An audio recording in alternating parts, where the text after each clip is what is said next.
I want to say a few things about case-based reasoning. This was a research area that was developed in the late 80s by Roger Schenck and some of his students and collaborators. And it was very, very active and very, very popular in the 90s. I believe that even though people are not that much interested in this area anymore, that there's some value to it, and that we will see some of these ideas in the future, and I think the ideas are very, very valuable. So what is case-based reasoning?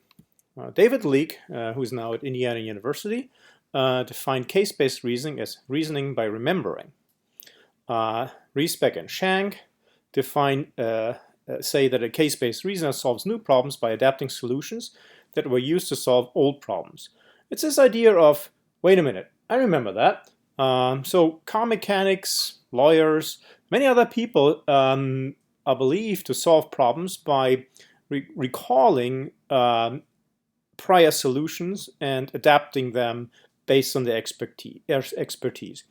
So that's what case-based reasoning is all about. So clearly there's I don't know clearly, but we all seem to sort of recall that, instances where we sort of remember something, some problem or some solution that we had before, and we're sort of adapting it to the current situation. So that's kind of the idea of case-based reasoning.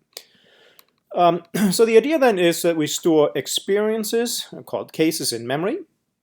To solve a new case, we retrieve cases about a similar situation from memory, and we reuse it in the context of the new situation, either a complete or a partial reuse. If there's a partial reuse, then we probably have to adapt some prior solution, adjusting for the differences. And so the new experience is then stored in memory, and that's some form of learning. So I should say that there's a lot of knowledge and learning and reasoning going into CBR, or case-based reasoning. So we're going to have a quick look here at diagnosing car faults. This example was inspired by Dr. Ralf Bergmann at the University of Kaiserslautern in Germany. So he had a slide presentation from which I took some of his ideas and in this example and sort of reformatted it a little bit, made it a little bit more accessible to what we need to do. So suppose in car diagnosis we want to diagnose a fault. So we observe some symptoms. For example, the engine doesn't start. We measure some values. What's the battery voltage? 6.3 volts. And then the goal is to determine the cause of the failure. For example, the battery is empty, or and a repair strategy. Well, charge the battery, or maybe it has to be replaced. So a case contains a description of the symptoms, the failure, the cause of the failure, and the repair strategy. And as I mentioned, cases are stored in the case space. And the objective is to find a case similar to the current problem that will help us solve the current problem. It was very important to people who worked in this area to sort of express to people that a case is not a rule. It's just, if you wish, a loose description of features and their values that are pertinent to diagnosing and repairing a problem. So this is different to expert systems in which we had some fairly concrete if-then rules.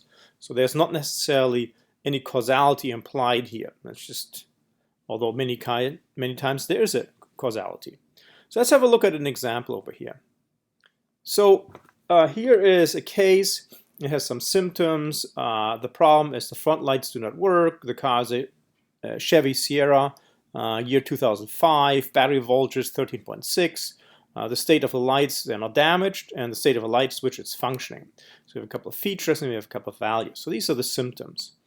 And so the diagnosis was that, after people sort of looked at this thing, the front light fuse was defective, and the repair strategy was simply to replace the front light fuse. So that's how this is a representative case. And you know enough about electricity to realize that, well, if the fuse is broken, there's a cause and effect over here to the front lights. But again, these are not rules. These are not if-then rules. All right, so the features and the feature values are used to retrieve a case. This is similar to how cases were retrieved by scripts. And so Roger Schank, was very much involved with scripts, and he was very much involved with case-based reasoning. So we have another case over here. Now we have, again, so like the front lights do not work. It's a different car, different year, slightly different battery voltage. But it turns out that the cover is damaged of the lights, but the light switch is functioning. And so in this particular example, it turned out that the front light fixture was damaged, and the repair was to replace the front light fixture. And so I should say that at this point in time, there's no concept of generalization in these things, but that's we'll get to that. No, actually, we won't get to that, but people certainly investigated that. Okay, so suppose we have a new problem and we want to solve it. So in this particular example is the brake light doesn't work, and the car is a BMW 550 IM Sport, the year is 2020. The battery voltage is 12.8, and the state of the lights is it's not damaged. Okay. Now notice that we don't have information about everything that we had about some of the prior cases. So not all feature values must be known. The people in the CBR community call this a problem is a case without a solution part. So now we get to a key concept in case-based reasoning, and that is retrieval. In order to do retrieval, we need to sort of like talk about similarity calculation. So we have a new problem, and we need to determine how similar is it to existing cases, or better yet, which case is most similar, or perhaps which sort of like n cases are most similar that we might want to retrieve and possibly adapt. Now again, we might be able to outright solve a new problem, but most of the time well, not most of the time, but in this exposition, we sort of like want to look at what does it take to adapt a case to a new problem. So again, the similarity metric is very, very important. And so we assess similarity based on the similarity of each feature value pair. So we consider them together, as well as the importance of the feature. So again, there's a lot of knowledge that goes into these things. Let's have a look at that.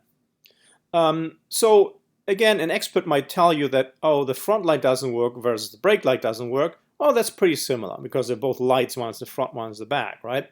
The front light doesn't work versus the engine does not start. Yeah, the engine not starting might be an electrical problem, so at least the front light doesn't work, that's electrical, so there's some similarity.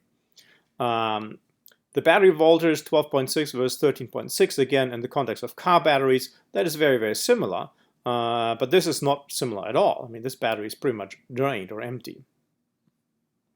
So there's some knowledge clearly here in knowing about similarities.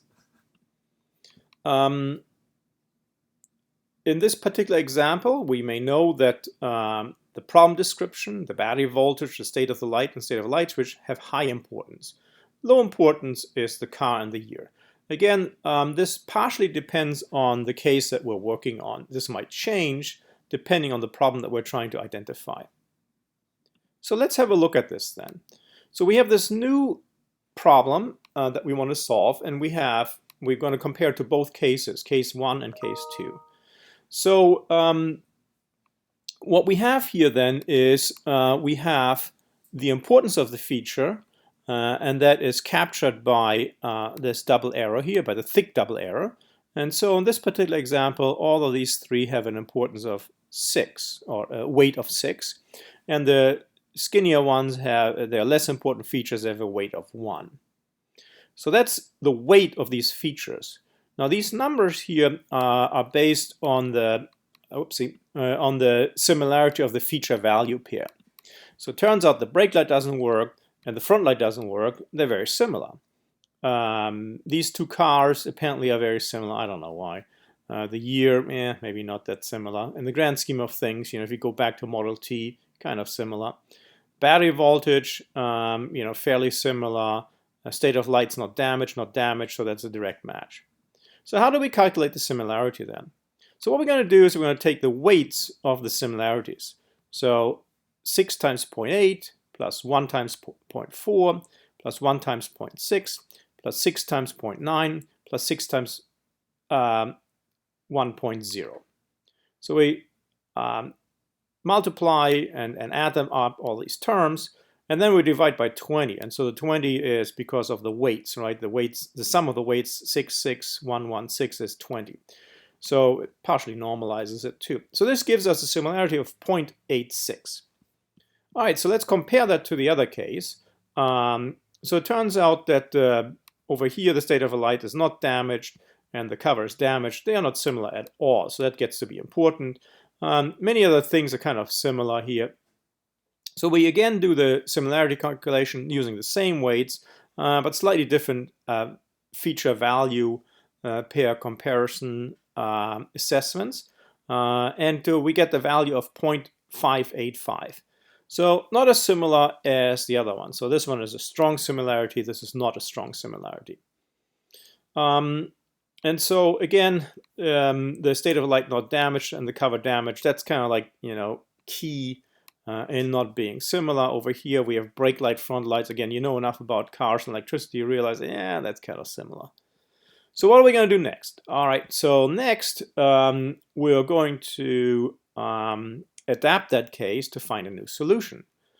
So what we're going to do is we already have in the symptoms the description of brake light rather than front light. Now we're going to add to the diagnosis and the repair sections.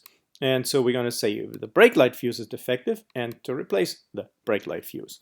So notice that over here we're going to replace front light with brake light, front light with brake light. Actually, technically, we want to replace front with brake. Again, we already in our description have brake in here, so that's good. So now we have a new case. So we're going to have a new diagnosis. We have a new repair strategy, and so we're going to do it. So if we like it, if we try it out in the real world and it works really well, then we will store it. So the new case is added to the case space. So a big deal here in CBR was the Cbr cycle. So it's a model of learning and reasoning. And as I try to point out, there's a lot of learning and reasoning that occurs in many of the phases of the Cbr cycle. So notice that very briefly what we have seen is we have a new case, we have the case space, which I call the general knowledge. We retrieve it. We have a retrieved case, and again, there's a lot of knowledge going in here about similarity metrics and the weight of features. We have a new case. We try it. If it works, we have solved it. And so sometimes it doesn't work, and we'll see an example here in a moment. So we may have to revise it. So then we have a tested/repaired case. If it works, again, if it doesn't work, or is it beyond repair, we drop it. Similar over here. But if we think that like we did over here, that we might be able to fix it, we will revise it. And again, if this new tested repaired case works, we retain it. And so we have a learned case. So again, there's learning certainly in the new cases, but there's also knowledge in the retrieval, reuse, revise, and retain phases. So we're going to look at those here in a moment. So let's have a look at that. We're going to have a look at the Chef CBR system. We're going to have a more detailed look at CBR in general. So it was developed by Hammond, who was, I think, one of the PhD students from Shank, or at least a collaborator. As far as I know, this was a research system. It wasn't deployed. And so that was one of the big criticisms of AI until about 5, 6, 7 years ago, where people pretty much said, well, all you ever do in AI are toy systems. And so, but now this has changed. As you know, AI is being used in many, many different scenarios. So suddenly AI is real. And this is, by the way, one of the reasons why we need to talk a little bit about the ethics of AI. Because, well, these systems are real. They affect real people's lives in major ways. A toy system, well, it got somebody a PhD, a job, papers, those sorts of things, which still makes a difference, but not to the degree of biased data might disadvantage people. So that's why we have to talk about the impact of AI. So let's have a look at Chef then. So this must have been developed at the time when Schwarzenegger starred in the Terminator. So everything is the retriever. We have had a look at this thing before. We know what we want to do.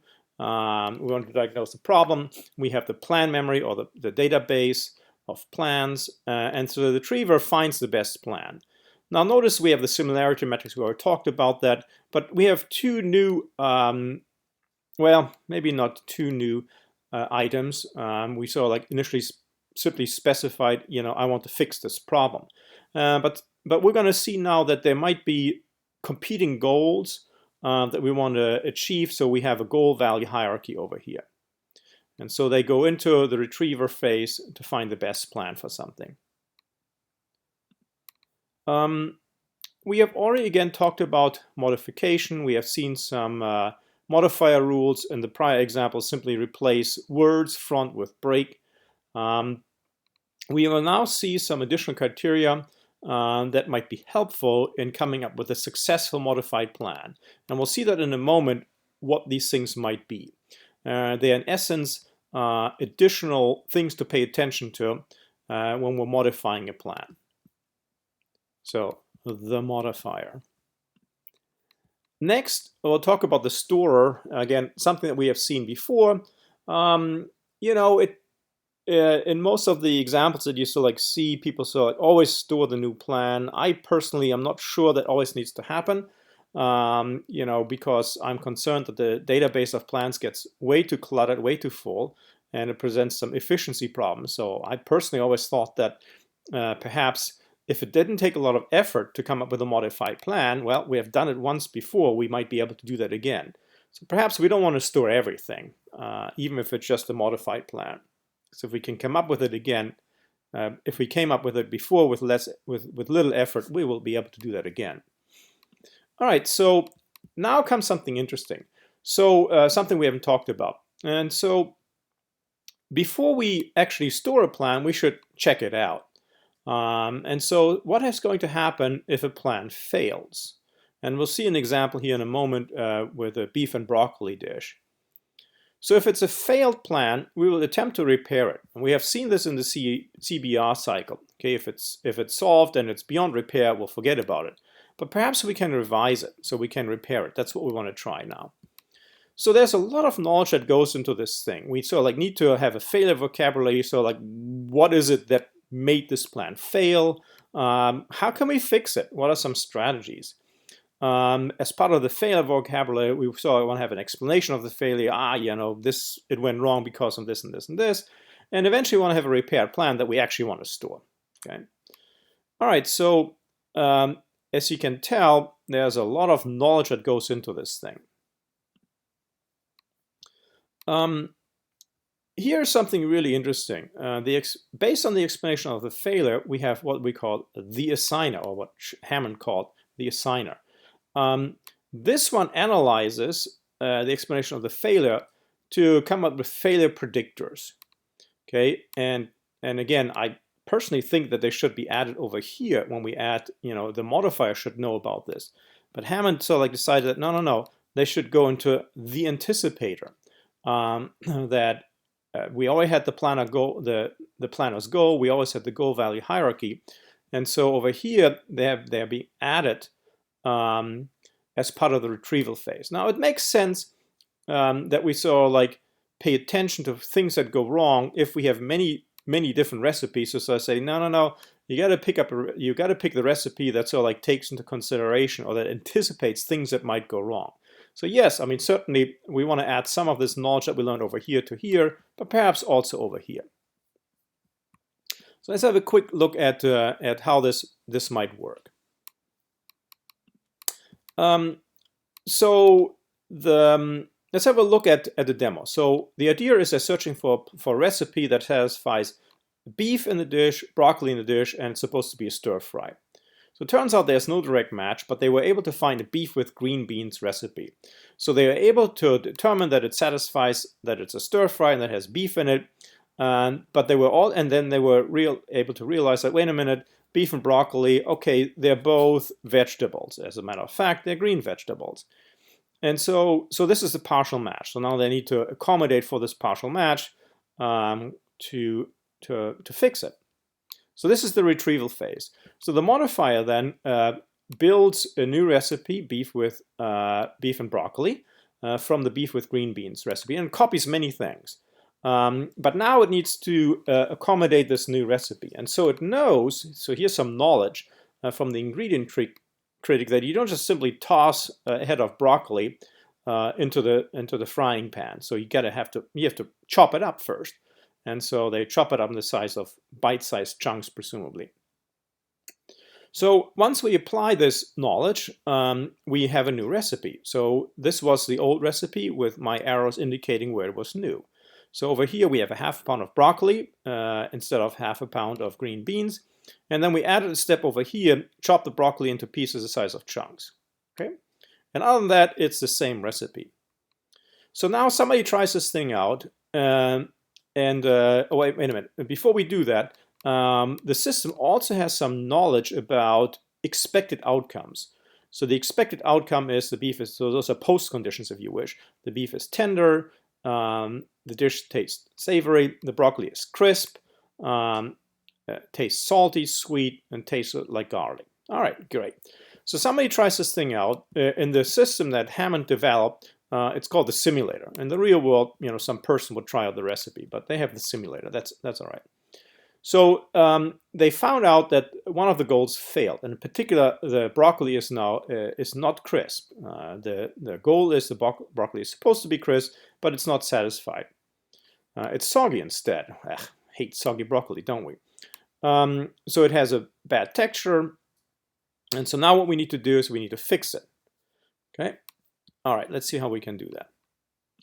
So again, have a look at the book, Inside Case-Based Reasoning. This is chapter 6 from that book, where he talks about how they fix the plan. There's a lot of stuff going on, lots of reasoning going on. And so, but the new plan now is this following. Instead of doing the step, stir fry the sugar, soy sauce, rice, wine, garlic, cornstarch, broccoli, and beef for 3 minutes, they do something else.